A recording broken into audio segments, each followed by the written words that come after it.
Bienvenidos sean todos ustedes de donde quiera que se estén conectando con nosotros.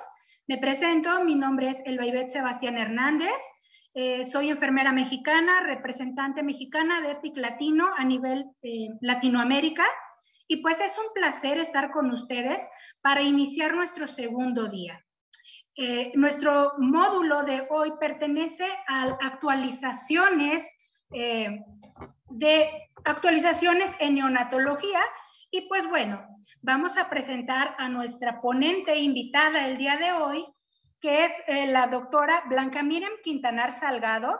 Ella es licenciada en enfermería y obstetricia, tiene una especialidad en enfermería perinatal por el INPER, también tiene maestría en alta dirección y tiene doctorado en alta dirección. Y pues bueno, el día de hoy ella nos va a hablar sobre el SARS-CoV-2 y su relación con el paciente neonato. No sin antes recordar un poquitito de la historia que hemos vivido con nosotros, que hemos vivido en esta pandemia, que el SARS-CoV-2 es un coronavirus y se reportó por primera vez en diciembre del 2019 en Wuhan, China, y el primer caso reportado de COVID neonatal fue en febrero del 2020. Y bueno, desde entonces hemos conocido que la transmisión puede ser vertical, horizontal, y pues bueno, va a variar la gravedad que tiene. Y con esta información y con todo lo que se ha generado, damos oportunidad a la doctora Miriam Quintanar para que nos presente su tema. Gracias.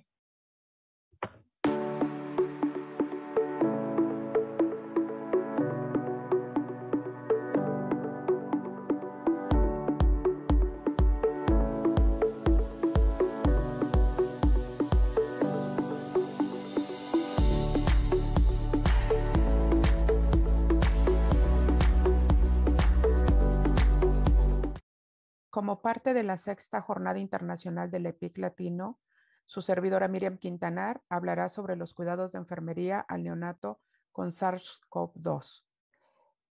Actualmente presido la Asociación Mexicana Neonatal de Enfermería, AC, en México. Para hablar de este tema, primero hay que empezar por conocer el término, en este caso de pandemia, que es de origen griego. Pan significa totalidad y demos pueblo, es por lo tanto algo que afecta al pueblo entero. Como parte de la Organización Mexicana de la Salud, se define como la propagación mundial de una nueva enfermedad, y otra de las definiciones es que el SARS-CoV-2 es una patología causada por la infección del coronavirus del síndrome respiratorio agudo severo o grave 2. El COVID-19, por sus siglas en inglés, CO es de corona, V de virus, D de enfermedad y 19 del año en el que se dio el primer caso en el mundo, que es el 2019. En cuanto al periodo de incubación de este virus, es de 1 a 14 días en promedio. Esta es en la población en general, de 3 a 7 días. Y en un recién nacido es un periodo muy corto, que puede ser de 36 horas. El mecanismo de transmisión es de humano a humano y el contacto es directo. Puede ser con gotas respiratorias que sean mayores de 5 micras a través de las manos o fomites contaminados. También la transmisión puede ser aérea o por aerosoles. En el caso de la ventilación, con presión positiva intermitente, la intubación endotraqueal, la succión de vía aérea, en el caso de que se utilice una maniobra abierta. También la transmisión por heces, cuando se hace esta transmisión, puede ser el caso que es fecal, y a su vez se contamina la cavidad oral. La transmisión vertical a través de la placenta, el líquido amniótico, la sangre del cordón umbilical o la leche humana, aún no se tiene aún no se tiene evidencia de esta transmisión vertical, por lo cual no está contraindicado en ninguno de los casos que se separe al recién nacido de de su madre, esto principalmente en el caso de la lactancia materna, o bien cuando es el bebé que se obtiene mediante parto, tampoco tiene esa indicación que todos los nacimientos sean mediante cesárea, entre otras. También se puede hacer la transmisión entre personas asintomáticas. En el caso de la clasificación propia en neonatología, se dice que es un caso sospechoso cuando el neonato, hijo de madre con infección confirmada por SARS-CoV-2 o COVID-19, entre los 14 días o antes o hasta los 28 días después del parto. También el neonato con historia de contacto estrecho con un caso confirmado o probable durante los últimos 14 días. El caso probable de COVID-19 puede ser un caso sospechoso sintomático con una prueba PCR no concluyente, una prueba rápida positiva o en la que no se realizó la prueba por alguna circunstancia. También puede haber casos confirmados cuando se cumple el criterio de laboratorio, la prueba de PCR positiva en muestra respiratoria, o un caso descartado cuando su investigación en las pruebas de laboratorio resulta negativa para detección del SARS-CoV-2. Primeramente, para que se tenga este nacimiento, en el caso de una mamá positiva a COVID-19 o con sospecha de COVID-19, se tiene que preparar la unidad del paciente. En este caso, en el área de tococirugía de la mayor parte de las instituciones, se recibe a los bebés en cunas de calor radiante, aun cuando la indicación es que se mantenga el tiempo total de su hospitalización en incubadoras. En la cuna de calor radiante, en esta imagen podemos ver que se tiene un equipo de pediatría. También se tienen los materiales como la ropa con la que se va a calentar o se va a secar al bebé, también la bata quirúrgica. Además del equipo de protección personal, se coloca la bata estéril y en el caso de que el recién nacido requiera de líquidos o dejarse en ayuno, se colocan soluciones intravenosas a través de una bomba de infusión o si requiere medicación, también se tiene un perfusor para que de esta forma se tenga la terapia intravenosa segura en el recién nacido. También se hace una monitorización inmediata de la saturación de oxígeno en sangre a través de la oximetría de pulso y todo el tiempo se mantiene bajo esta cuna de calor radiante para evitar la hipotermia y con ello la presencia o el incremento de la dificultad respiratoria. En cuanto a las manifestaciones clínicas, primero debemos de tener en cuenta como profesional de la salud que el recién nacido mantenga la termorregulación.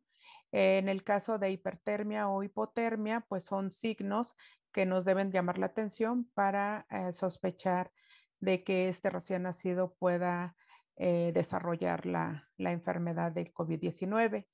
En el aspecto respiratorio, el recién nacido puede presentar signos de dificultad respiratoria, lo que evaluamos nosotros desde el minuto 10 de nacimiento en la escala de Silberman.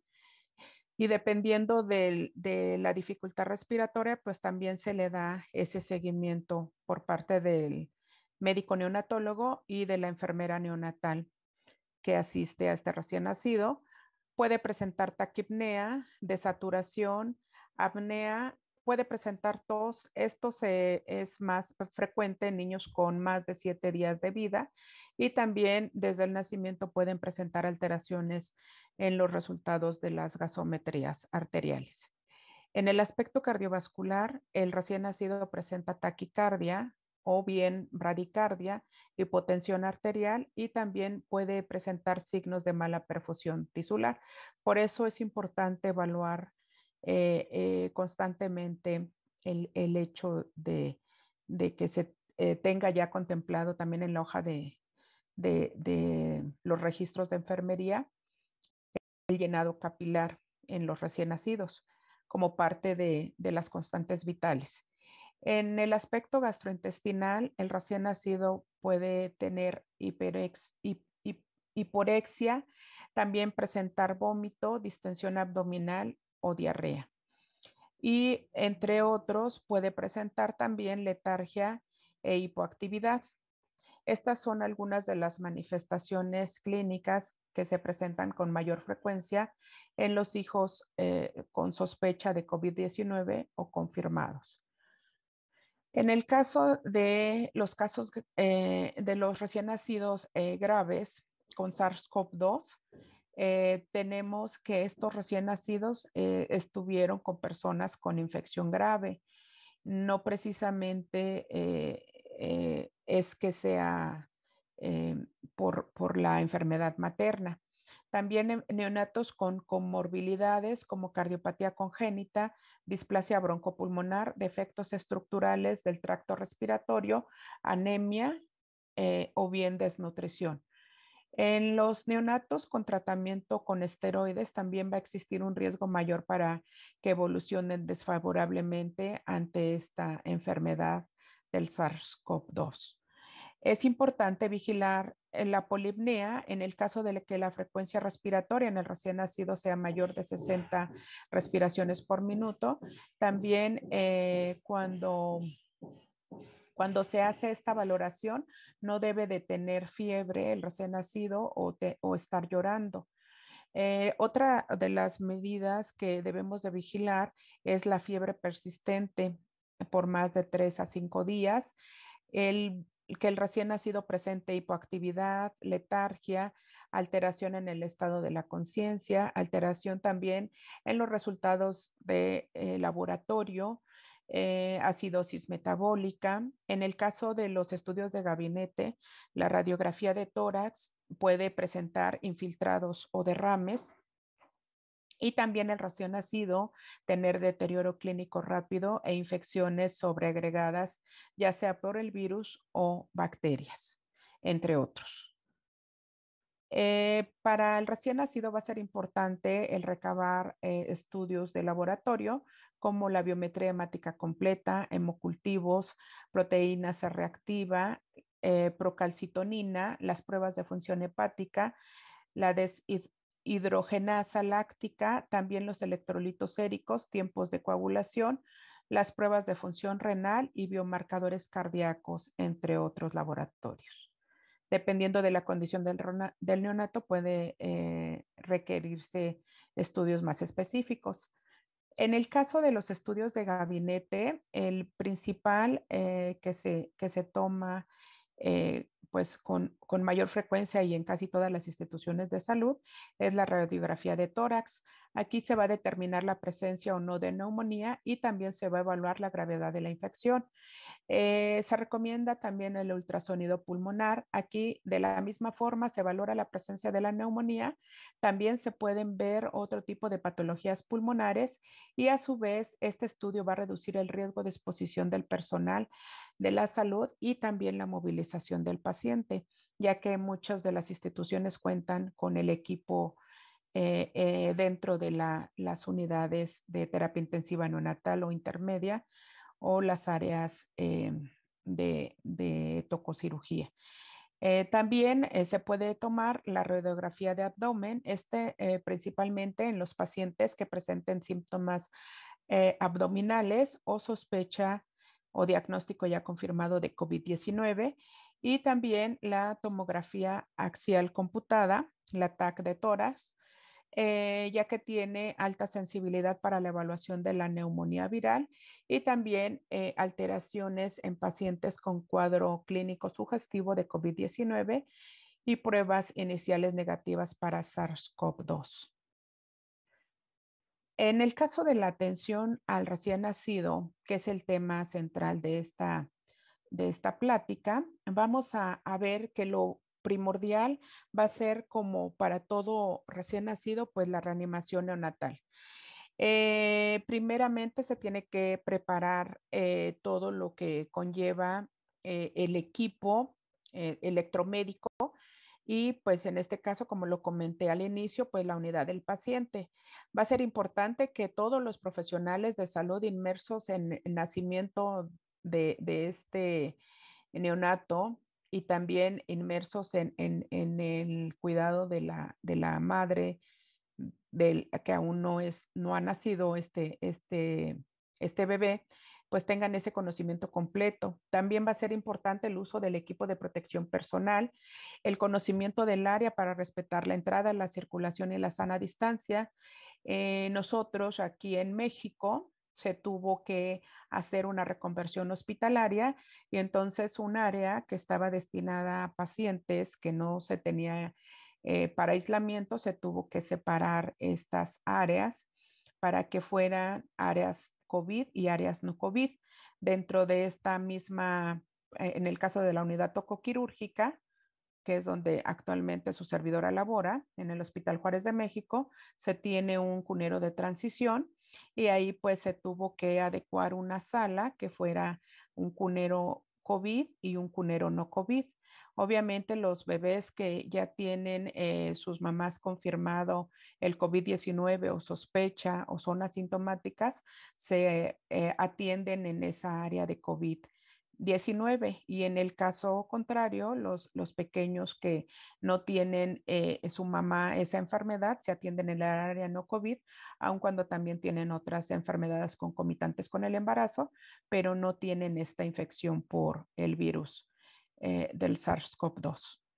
En el caso de la preparación y adaptación del equipo de reanimación para embarazos con diagnóstico o sospecha de SARS-CoV-2 o COVID-19, también va a ser importante el conocimiento del área donde se va a colocar el equipo utilizado posterior a la reanimación para su desinfección, además del conocimiento y la localización del equipo para el traslado del recién nacido, así como la ruta de salida. Al inicio de esta pandemia, hace 2 años, pues sí nos causó incluso miedo el atender este tipo de pacientes. Sin embargo, lo más importante y hasta estos 2 años casi ya de estar trabajando con este tipo de pacientes, pues lo más importante para todo el profesional del equipo transdisciplinario de la salud es el conocimiento, el tener esa seguridad, la certeza de que estamos haciendo bien las cosas y que todo esto lo hemos manejado antes con otro tipo de pacientes que están en aislamiento. Entonces es reforzar todas estas medidas para de esta forma generar esa confianza y esa seguridad en el binomio que estamos atendiendo y que nosotras pues estamos al cuidado como enfermeras las 24 horas del día, los 365 días del año. La simulación clínica también es importante, ya que se recomienda pues una completa simulación dentro del área y esto va a facilitar el desarrollo seguro de los nacimientos. Obviamente la idea es que se coloque todo el profesional de la salud, también en este caso los camilleros, incluso el personal intendente debe de hacer la simulación para que no tengamos errores al momento de recibir a las embarazadas y a su vez a sus hijos en estas áreas COVID-19.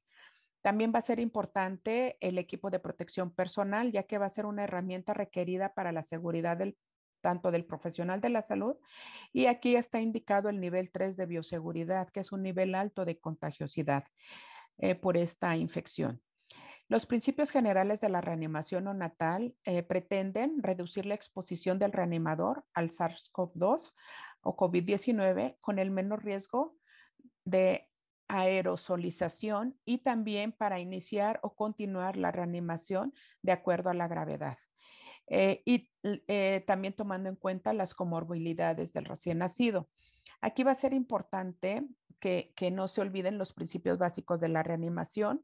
Hay bebés que por su condición de algún tipo de malformación, alguna discapacidad, alguna malformación genética, ya no se debe de dar esta reanimación y tratándose de un bebé ya con este antecedente del COVID-19, pues también se debe de considerar el reanimar o iniciar esta reanimación y continuarla. ¿Y durante qué tiempo? El siguiente tema de esta conferencia pues se va a tratar exclusivamente del RCP neonatal y su actualización. Y bueno, nada más para retomar un poco, vemos aquí el diagrama de flujo del RCP neonatal y vemos encabezando este diagrama a la madre con diagnóstico sospecha de SARS-CoV-2 o COVID-19. En el caso de los profesionales médicos, tanto ginecobstetras, pues se le va a dar un consejo antenatal, esto es durante sus consultas de prenatal. Y bueno, aquí también el personal pues debe de contar con el equipo de protección personal y también que se tenga considerado el que va a llegar esta madre ya con la enfermedad, el aviso y pues también para que se tenga preparado la unidad del paciente en el nacimiento. Aquí pues no vamos a olvidar que durante el primer minuto debemos de considerar si es una gestación a término, si este recién nacido presenta buen tono muscular y si está respirando o llorando. Y en el caso afirmativo, pues se va a proceder a colocar al recién nacido en contacto piel con piel. También aquí se tiene que reducir el riesgo de exposición al virus. La mamá, desde que ingresa a la institución de salud, debe de colocarse em, em, el cubreboca N95 y también en el caso de la mamá eh, se le debe de continuar valorando si se permite por la condición de la mamá o del recién nacido el pensamiento tardío y en el caso de que la mamá sea asintomática y que el bebé tenga este llanto vigoroso, pues también es que se decide el contacto piel a piel o en su defecto se tiene que proceder a la reanimación alejado el recién nacido de su madre. Esto va a depender mucho de la condición del binomio. Posteriormente, se continúa todo el algoritmo de la reanimación. En el caso de que el recién nacido presente apnea, jadeo, su frecuencia cardíaca sea menor de 100 latidos por minuto, pues se procede a presión positiva de la vía aérea y entre tanto el bebé responda, pues ya se complementa con oxígeno o bien si la frecuencia cardíaca continúa por debajo de 100, se verifica que se esté dando adecuada ventilación y se realizan los pasos correctivos para la ventilación con presión positiva. Dependiendo de la respuesta del recién nacido y si la frecuencia cardíaca mejora, se decide continuar con el oxígeno suplementario o bien se continúa con la intubación, que ahí se puede considerar, y también el hecho de iniciar con el masaje cardíaco. Posteriormente, si no revierte esta condición, se inicia la administración de adrenalina, puede ser vía endotraqueal o bien si revierte la condición, se continúa con la ventilación a presión positiva. Dependiendo de la respuesta al recién nacido, es lo que nosotros vamos a proceder. Como ya les comenté, pues esto se va a hablar más a fondo en la siguiente conferencia.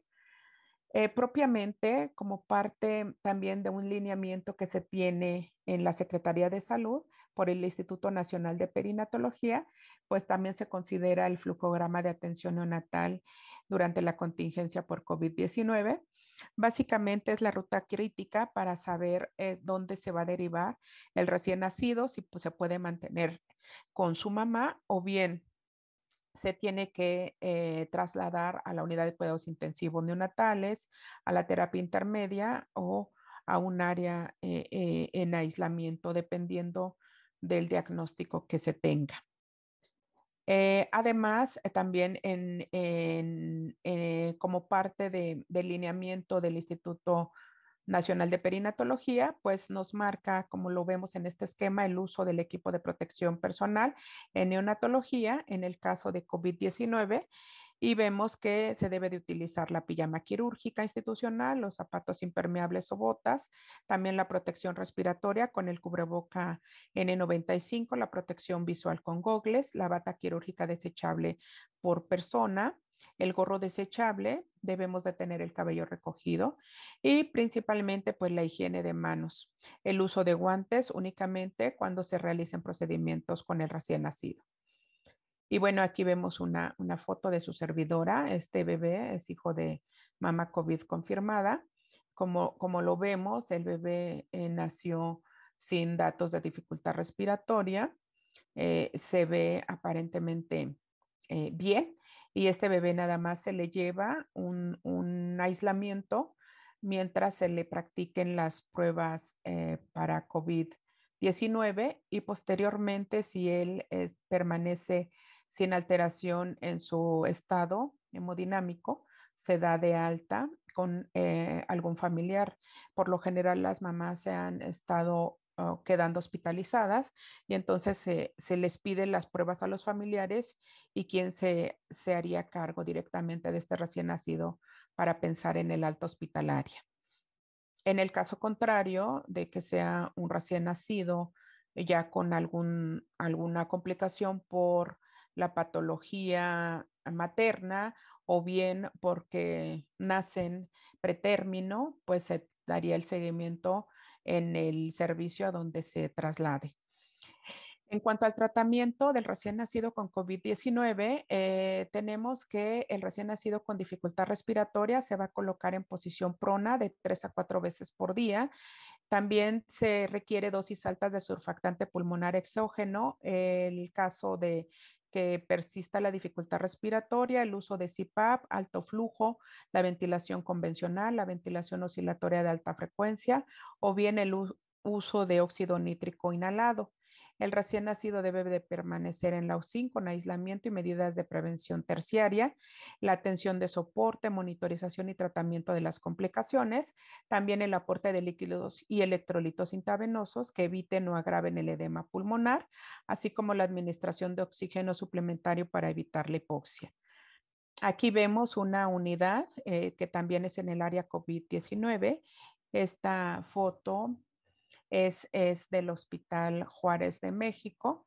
Ahí no se tienen incubadoras en esta área, solamente para el traslado intra o extra hospitalario y se mantienen entonces en una sala solo el bebé en esta cuna de calor radiante. Obviamente está todo cerrado, no hay aire acondicionado, no hay forma de que se disemine en el caso de que tuviera el virus. Y bueno, se cuenta con el equipo de ventilación mecánica, también con la monitorización y principalmente es como se tiene el equipamiento con el equipo electromédico para la atención de estos pequeños. En este caso, este recién nacido es hijo de mamá COVID, pero él sí presentó una dificultad respiratoria eh, que de moderada se fue a grave y pues se tuvo que pasar a fase 3 de ventilación. El tratamiento también es iniciar la vía enteral pues lo más pronto posible, de preferencia con leche humana, ya que proporciona los anticuerpos al neonato contra SARS-CoV-2. También la lactancia materna pues debe de insistirse a la madre en las medidas de protección como el lavado de manos, el uso de la mascarilla N95, entre otros. Para todos los procedimientos que pueden producir aerosoles, se requiere que el personal cuente con el equipo de protección personal completo como medida de aislamiento aéreo y mantener al recién nacido dentro de la incubadora durante toda su estancia hospitalaria. El recién nacido con ventilación no invasiva es importante que solo se aspiren las secreciones respiratorias en caso de extrema necesidad, y en el caso de la ventilación mecánica es importante el uso del circuito cerrado de aspiración y no desconectar el circuito del ventilador. Para la extubación se debe de utilizar equipo de protección personal y realizar la maniobra entre dos personas, colocar sobre la cara del paciente una cubierta de plástico o caja de acrílico, aspirar la cavidad oral y por cánula con sistema cerrado, retirar la fijación y sostener el tubo, colocar el ventilador en pausa o en CPAP, introducir una sonda de sistema de aspiración cerrado y retirar la cánula aspirando. Va a ser importante también que todos los circuitos e interfaces que se utilicen en estos pacientes deben desecharse de acuerdo a la política institucional y las regulaciones establecidas para el manejo de residuos peligrosos biológico-infecciosos. La bolsa autoinflable que se utiliza para la reanimación debe tener reservorio cerrado y filtro EPA. Su uso está indicado tanto en los sistemas de ventilación invasiva como no invasiva. Y estos filtros deben de colocarse en la rama expiratoria e inspiratoria del circuito del ventilador, el equipo de ventilación no invasiva, entre la máscara, cánula endotraqueal, salida de la bolsa autoinflable o reanimador en pieza en T. Los criterios para el alta hospitalaria va a ser la infección asintomática con 2 pruebas de PCR para SARS-CoV-2 de la vía aérea con intervalo de 48 horas negativa. En la infección leve, la temperatura normal por más de 3 días con disminución evidente de los síntomas y 2 pruebas de PCR para SARS-CoV-2 negativas de la vía aérea con intervalo de 48 horas. En el caso de la infección severa, temperatura normal por más de 3 días con disminución de los síntomas y radiológica pulmonar y 2 pruebas negativas de PCR para SARS-CoV-2 de la vía aérea con intervalo de 48 horas. Y para la alta hospitalaria es importante explicar al cuidador todas las precauciones como lo es el aislamiento de personas o familiares de riesgo y los datos de alarma como pueden ser la irritabilidad, el rechazo a la vía oral, los datos de dificultad respiratoria, la inestabilidad de la temperatura y dar un seguimiento, puede ser vía telefónica o en videollamada diaria durante los 14 días posteriores al alta. Para finalizar, tenemos estas fotos que fueron tomadas de un recién nacido hijo de mamá COVID en el área del cunero COVID-19 del Hospital Juárez de México. Y en este caso, como su mamá trasladó a la unidad de cuidado intensivo de adulto, el recién nacido se egresó al cuidado de su abuela. Y también debemos de estar preparados para el nacimiento de gemelos, trillizos, nacimientos múltiples y preparar por anticipado las unidades de los pacientes. Y aquí lo vemos en estas fotos, cómo se tiene todo el equipamiento en el quirófano y a su vez en una cuna donde en este caso pues dejamos a los gemelos juntos para que ellos mantengan una adecuada temperatura, no requirieron de oxígeno suplementario ni más nada, estaban comiendo y también egresaron de la institución de salud. Para finalizar, a manera de conclusión, tenemos que el profesional de enfermería especialista en la atención al recién nacido con sospecha de SARS-CoV-2 requiere del conocimiento para la preparación del quirófano o la sala de expulsión con el material y equipo necesarios para la reanimación cardiopulmonar en nacimiento único o múltiple. También todo el equipo de salud debe conocer sobre la colocación y retiro del equipo de protección personal. El traslado del recién nacido sospechoso COVID-19 se debe de realizar por los profesionales con mayor experiencia dentro del área de la unidad tocoquirúrgica y neonatología. Desafortunadamente, con toda esta pandemia, muchos de los profesionales de salud estuvieron de contingencia, estuvieron en resguardo domiciliario y se tuvo que ocupar a profesionales de enfermería que no tenían experiencia en todo este tipo de cuestiones de pandemia. Sin embargo, pues lo importante también es que las personas que tenemos la experiencia los capacitemos cada día.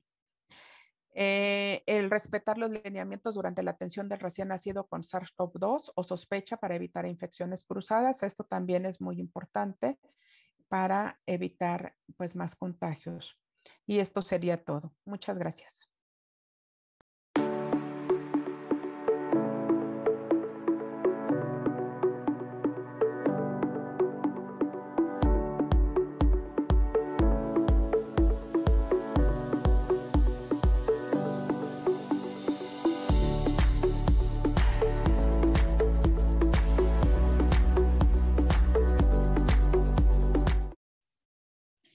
Agradecemos la participación de la doctora Miriam Quintanar Salgado con su extraordinaria participación en la ponencia Cuidado de Enfermería del Paciente Neonato con SARS-CoV del módulo Retos Actuales en Pacientes Neonatales.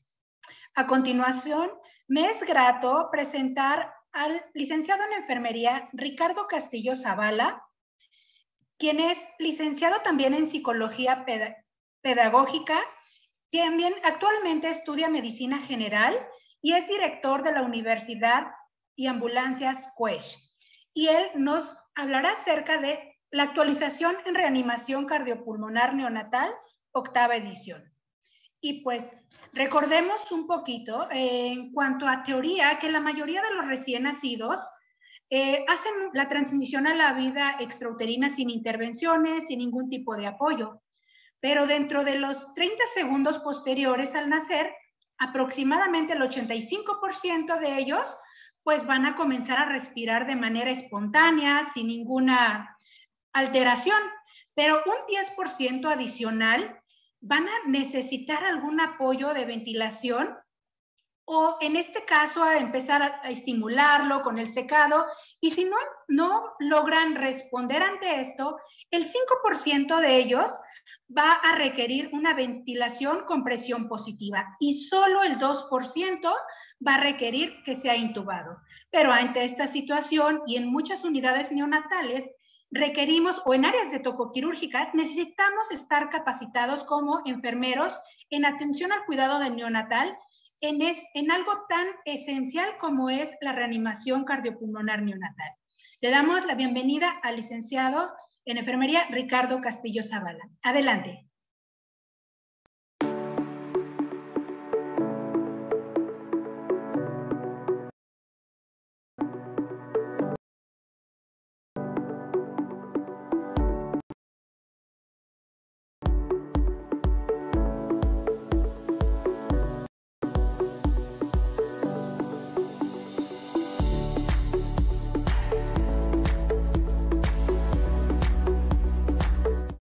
Bien, agradezco muchísimo a EPIC Latino por la invitación a participar en este congreso. Mi nombre es Ricardo Castillo Zavala. Los saludo desde la Ciudad de México y pues bueno, el tema que vamos a compartir el día de hoy tiene que ver con reanimación neonatal y sus actualizaciones conforme a las intervenciones del neonato críticamente enfermo en este caso.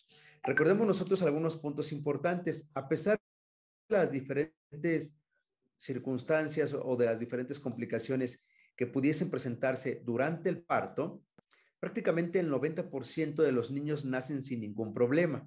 Es decir, la transición de vida intrauterina a vida extrauterina, prácticamente en el 90% no hay ningún problema, a pesar, ojo, de las diferentes dificultades que pudiese presentarse durante el embarazo o algunas enfermedades presentes durante el embarazo.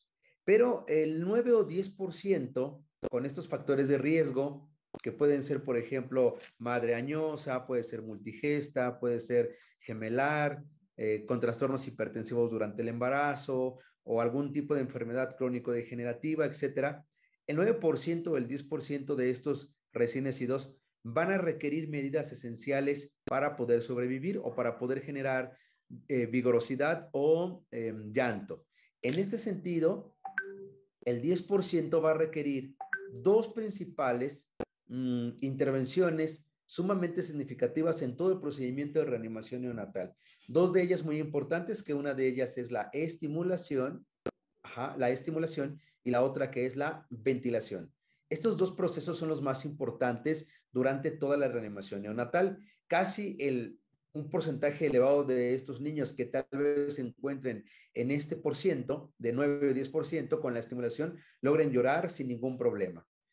Tal vez algunos otros van a requerir inclusive la ventilación a presión positiva, tal vez por deficiencia en el gasto cardíaco por frecuencia cardíaca disminuida, o bien alguna otra complicación pulmonar como el surfactante, como la disminución de presión alveolar, etcétera, que no nos permita en este caso, ¿verdad?, favorecer a una buena ventilación. Pero ojo, esto solamente el 9 al 10% van a requerir esas medidas básicas o esenciales durante la reanimación neonatal.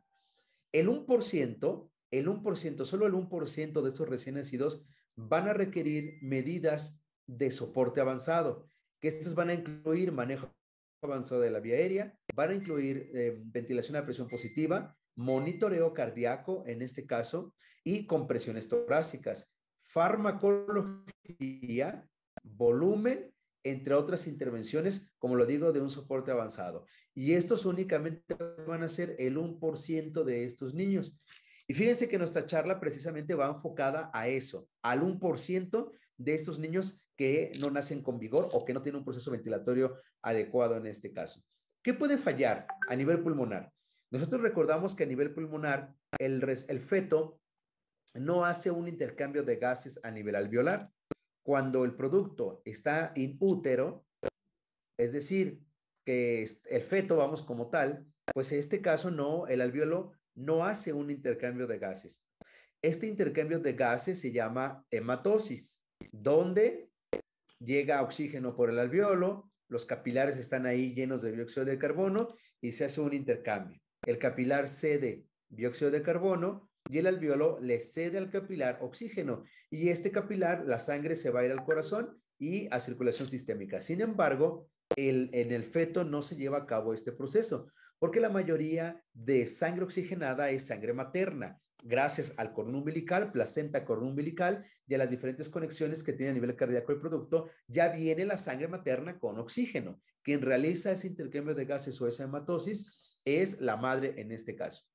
Para que podamos tener una buena transición, cuando el niño está naciendo o está generando una transición de vida intrauterina a vida extrauterina, hace un cambio fisiológico a nivel alveolar, donde saca el líquido alveolar, porque dentro el feto tiene líquido en el alveolo y no aire o no oxígeno, lo saca, se expande más el alveolo y esto permite que haga un intercambio de gases de forma adecuada. ¿Qué necesitamos? Pues bueno, uno de los elementos importantes para que la transición pueda ser adecuada es que necesitamos surfactante. Este líquido tensoactivo, ¿verdad?, que nos va a generar precisamente que el alvéolo se mantenga abierto cuando estamos en vida extrauterina. Otro, vamos a necesitar evidentemente neumocitos tipo 1 y neumocitos tipo 2. Los neumocitos tipo 1 generan al surfactante, prácticamente van de la mano, para que se pueda hacer un intercambio de forma adecuada. Y otra cosa que necesitamos es presión. Entonces necesitamos 3 cosas importantes para que la transición sea adecuada: surfactante, neumocitos tipo 1, tipo 2 y presión. Si estos 3 elementos se acompañan de forma adecuada, pues podemos tener en este caso una transición de vida intrauterina a vida extrauterina en este caso. ¿Cuál es el principal problema que se afecta o que afecta al recién nacido, que no está vigoroso? Precisamente tiene que ver con la asfixia perinatal.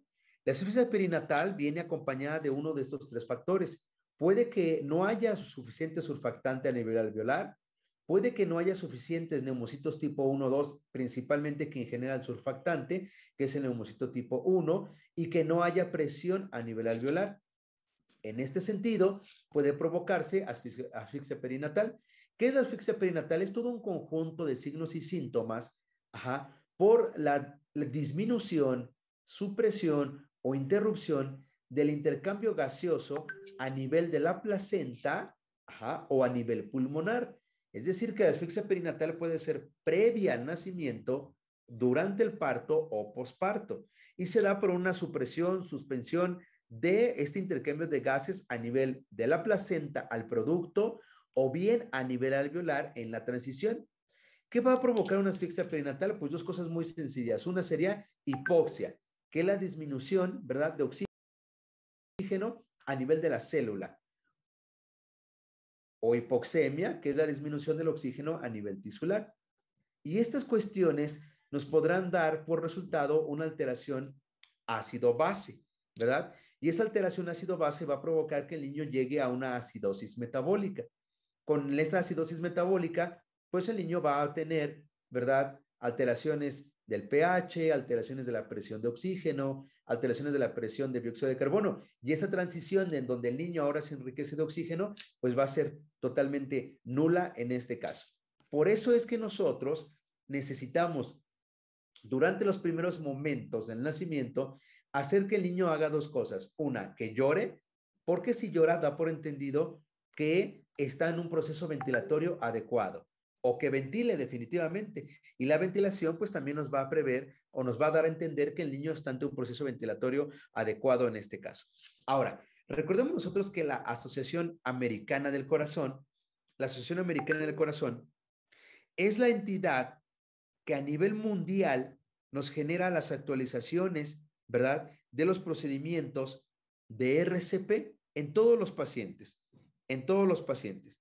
En este caso, en octubre del 2020, fueron las últimas actualizaciones de la Asociación Americana del Corazón, y en esas actualizaciones, pues bueno, se vertieron varias cosas interesantes. Una de ellas es que se sigue ocupando el procedimiento CAB de la reanimación, donde la letra C significa, en este caso, ¿verdad? Circulación, la A significa apertura de la vía aérea y la B significa ventilación. Pero quiero mencionarles que esto solamente se utiliza en el paciente adulto, pediátrico y lactante. Adulto, pediátrico y lactante, únicamente, ¿ok?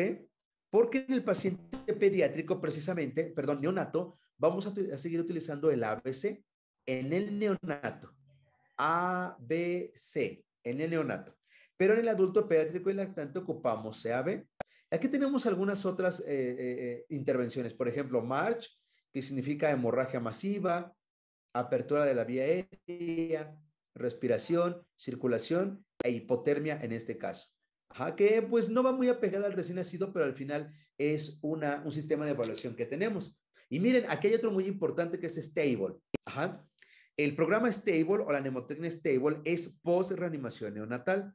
Cuando el niño ya fue reanimado, ya tengo una buena frecuencia cardíaca, una buena frecuencia ventilatoria y ya lo tengo vigoroso, ajá, o al menos en este caso con buenos parámetros, en este sentido, pues ahora hay que cuidar algunas situaciones en el paciente crítico que son sumamente importantes.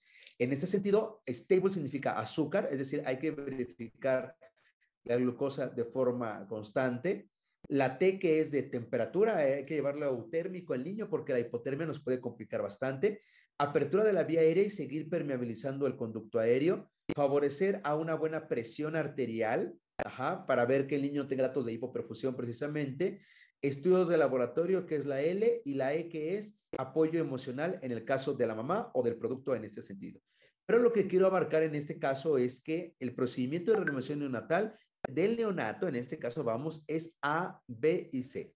A, B y C. En este caso, que es el que vamos a ocupar. Y aquí lo tenemos, miren, A significa apertura de la vía aérea, posicionar y despejar al conducto aéreo de secreciones. La B, favorecer un buen proceso ventilatorio y para esto vamos a generar una buena estimulación para que el niño pueda generar un llanto vigoroso y evitar y generar esta transición alveolar de vida intrauterina a vida extrauterina. Y la C, evaluación de la frecuencia cardíaca y oxigenación en este caso. El neonato es el único que sigue ocupando ABC en su procedimiento de reanimación. Yo les decía hace un rato, ¿qué es lo que más vamos a utilizar en casi todos los niños? Ajá, evaluar los factores de riesgos.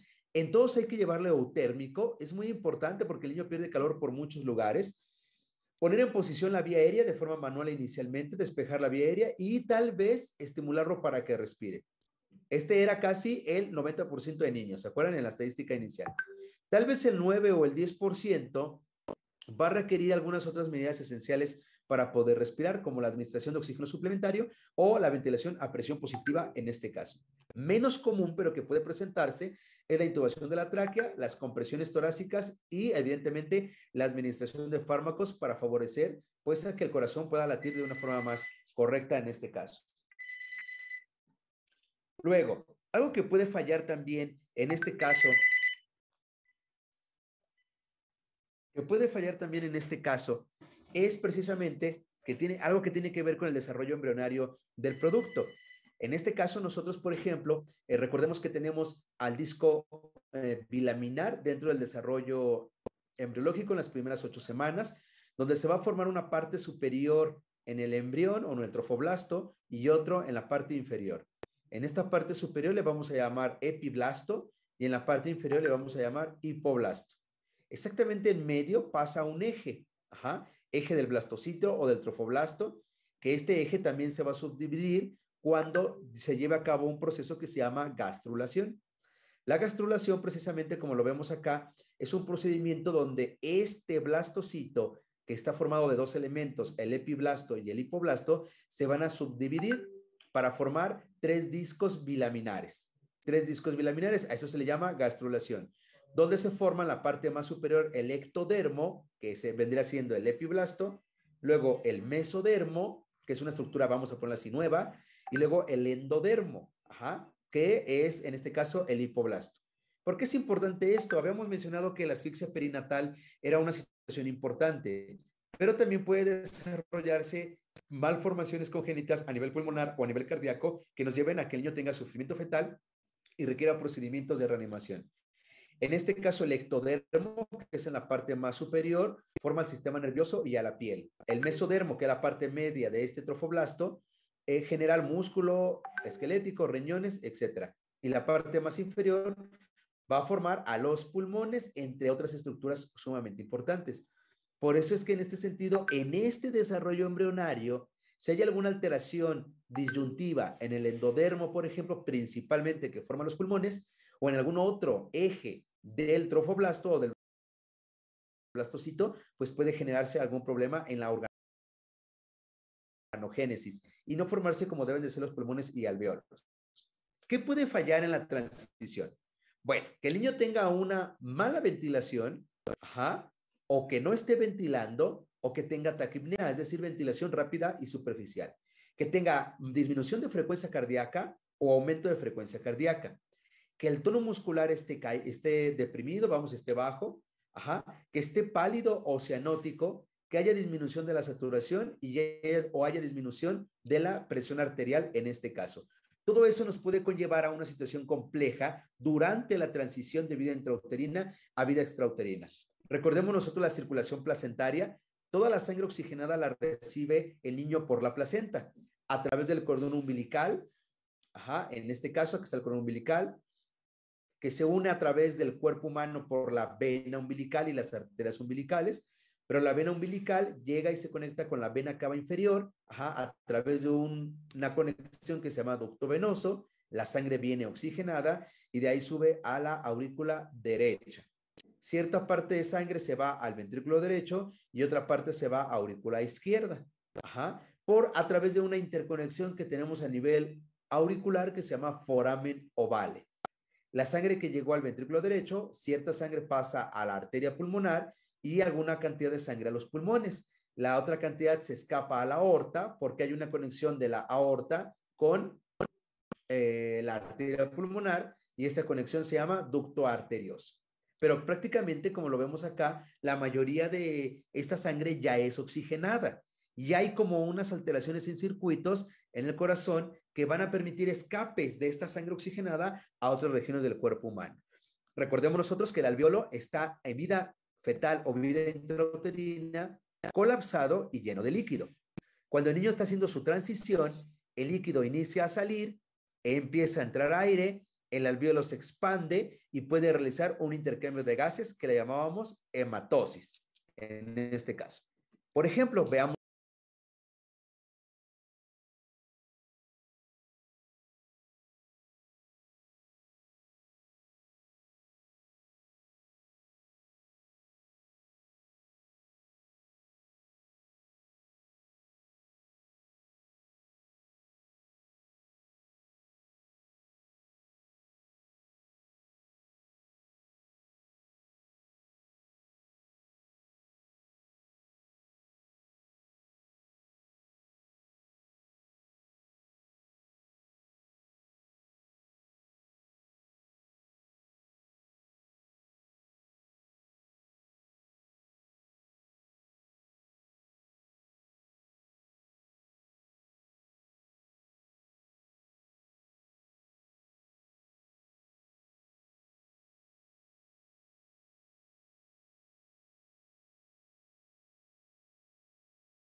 arterial sigue elevando, compensando esta caída de frecuencia cardíaca.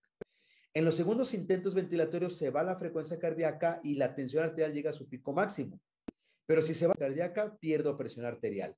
Eso no nos conviene definitivamente. Yo por eso necesito que el niño llore lo antes posible o ventile lo antes posible, porque necesitamos una buena frecuencia cardíaca y una buena presión arterial para que pueda haber un llanto vigoroso y una buena perfusión en este caso.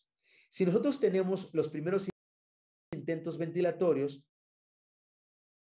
nuestros primeros intentos ventilatorios siempre son regulares. Si el niño no logra llorar en esos primeros intentos, se va a apnea primaria y puede que ya tenga problema ya, porque inicia a alterarse la frecuencia cardíaca.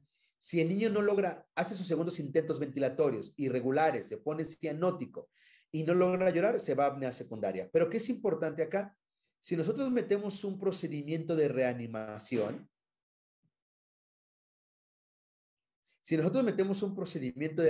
como es la ventilación a presión positiva, al momento de que el niño esté en segundos intentos ventilatorios, la cardíaca bajó, la tensión arterial se mantiene.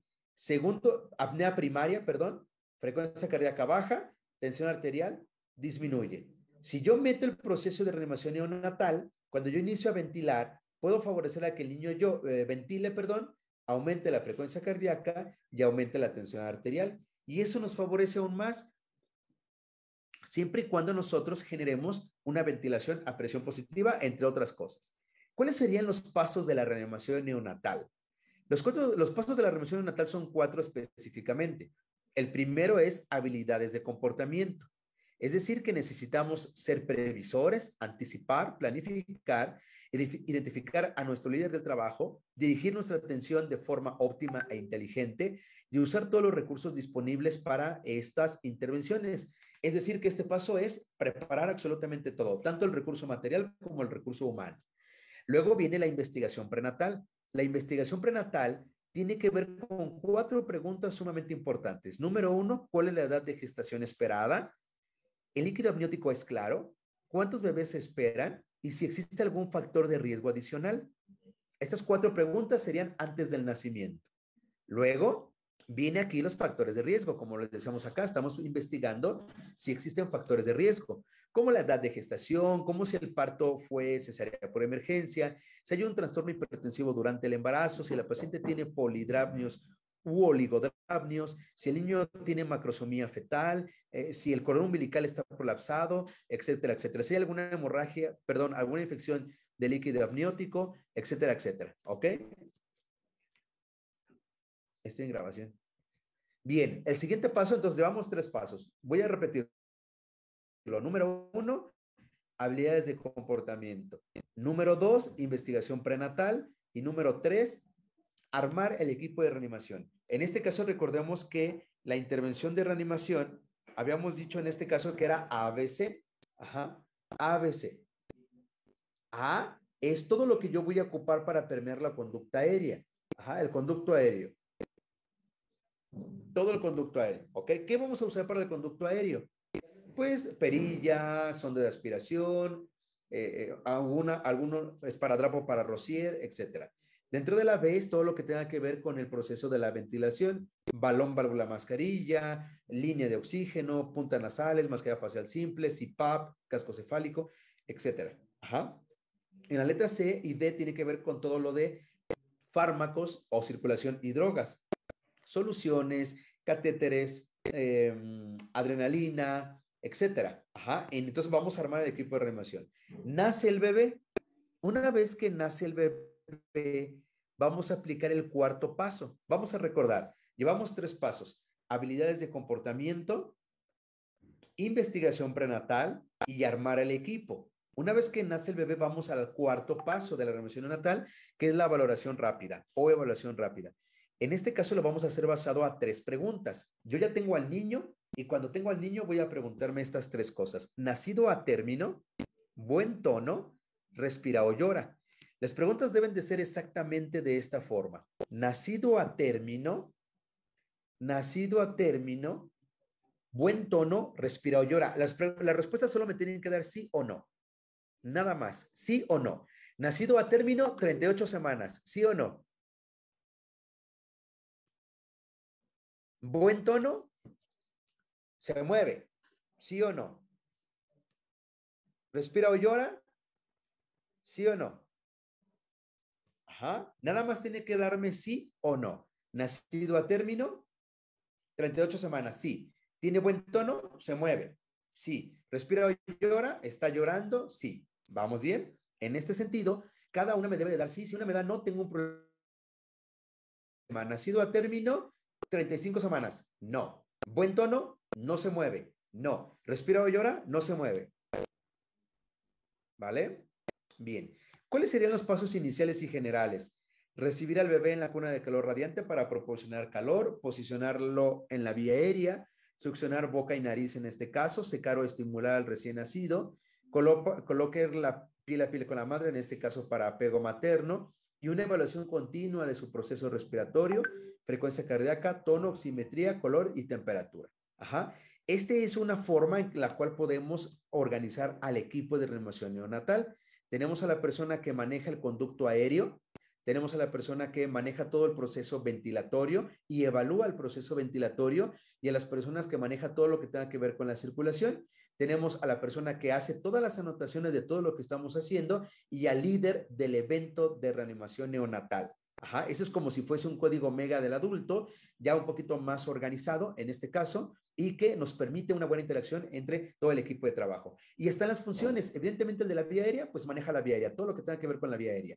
El de la B tiene que ver con todo el proceso ventilatorio, el de la C con todo el proceso circulatorio, el líder es el que nos va a dirigir en todo caso y el que hace las diferentes anotaciones en este sentido.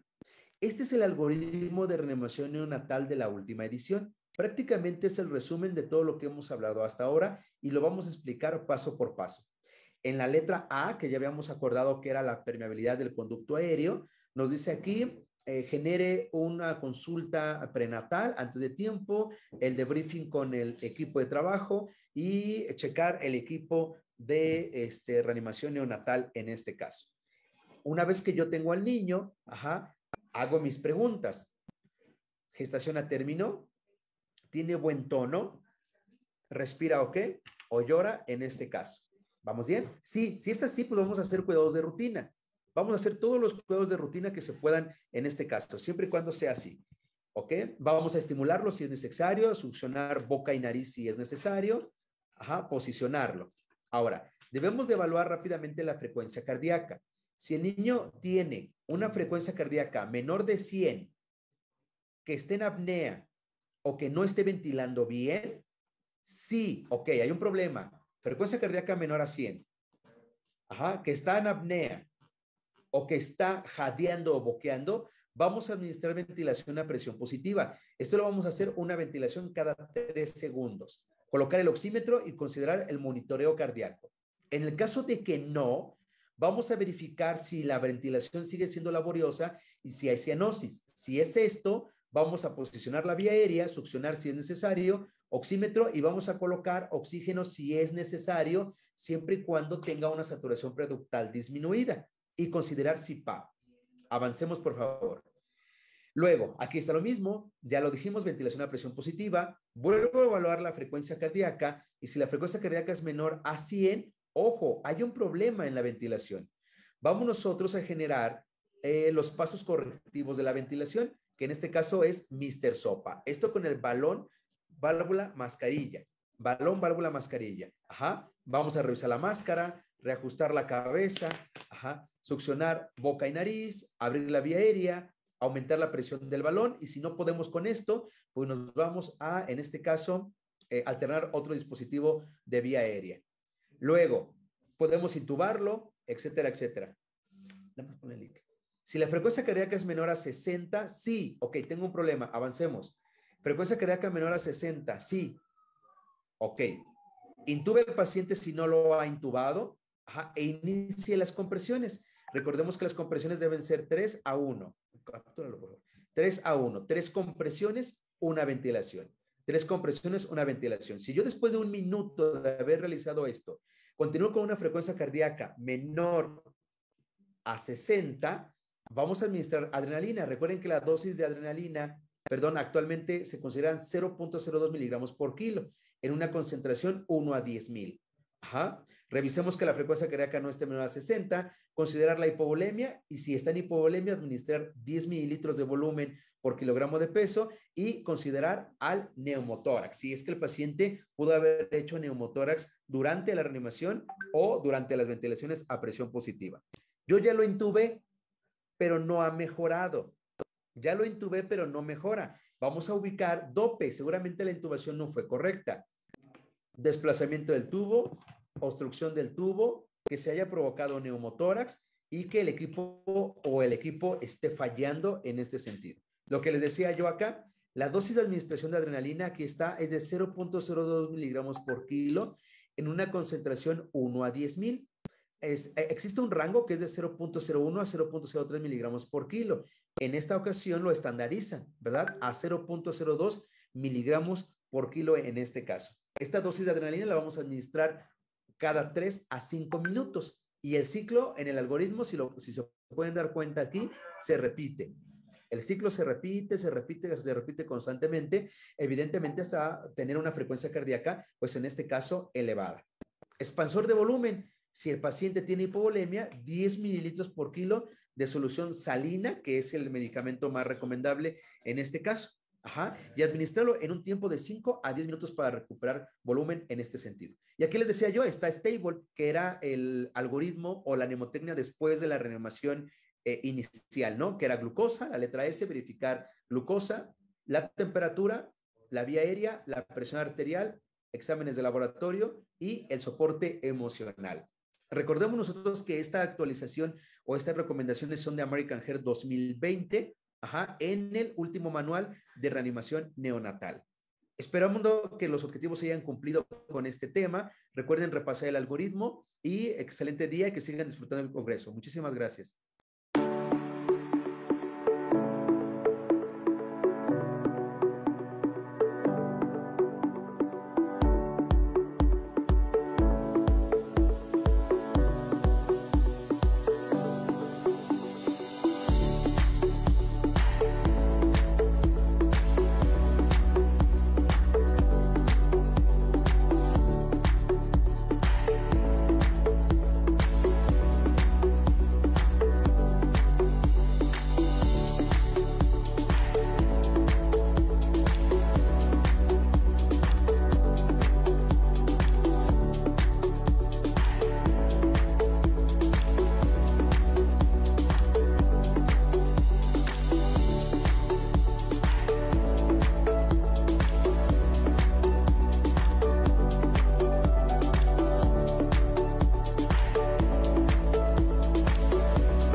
Agradecemos la participación del licenciado Ricardo, en verdad una extraordinaria ponencia.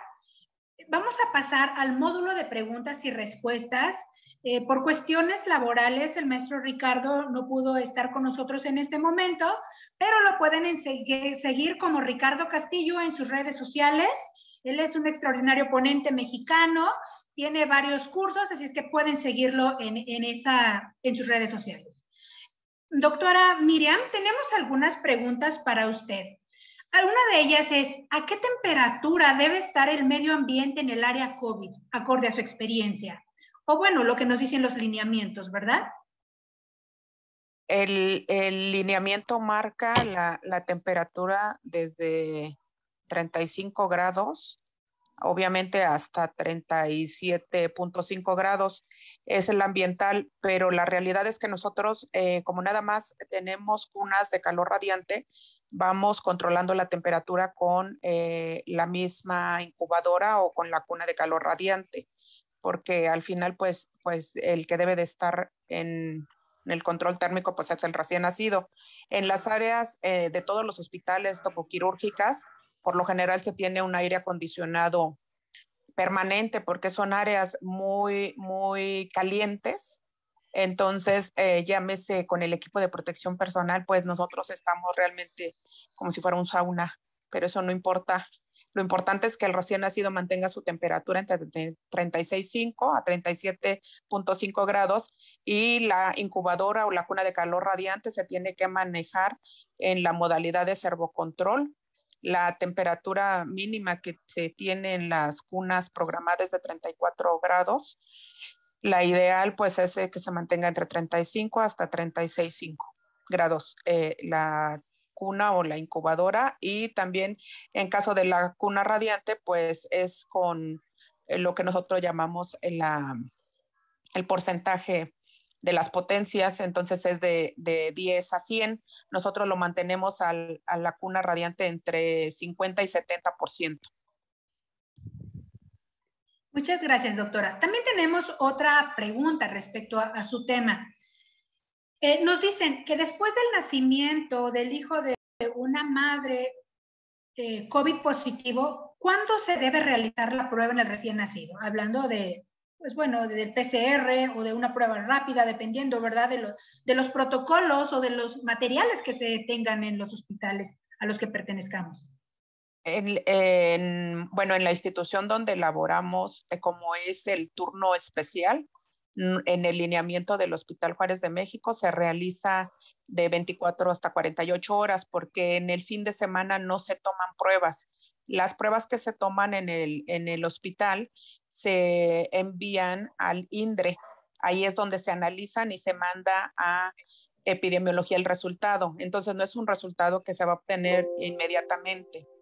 En el caso de las pruebas rápidas, esas sí se toman en el primer día de nacido el bebé, pero son en otras instituciones. La institución actualmente pues es de segundo nivel, aun cuando tiene toda la infraestructura para un tercer nivel de atención.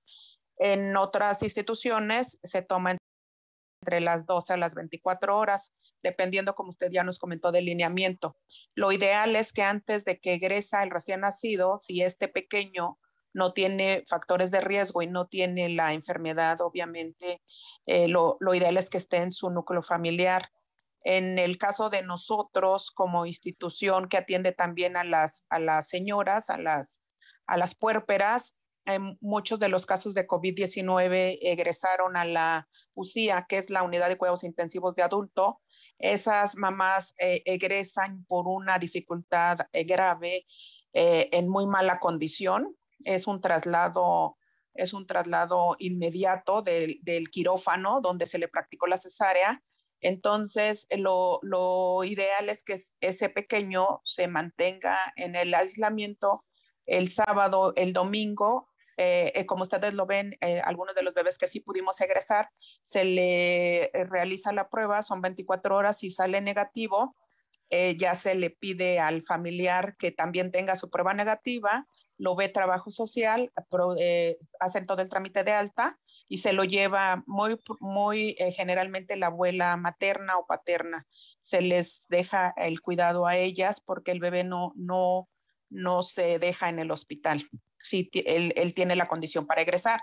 Como también lo vieron en otra foto, hay bebés que sí nacen ya con la dificultad moderada, incluso progresa severa. Esos pequeños tampoco salen del área de tococirugía, porque el área que nosotros tenemos de neonatología, que es la UCIN, o el cunero de alto riesgo y de bajo riesgo, ahí nunca han ingresado bebés COVID.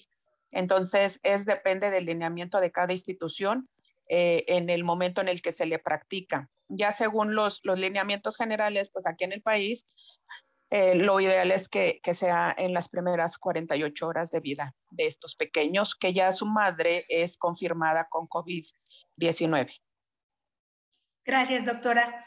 Tenemos otra pregunta. De acuerdo a la literatura, menciona alguien aquí que no hay casos de transmisión vertical.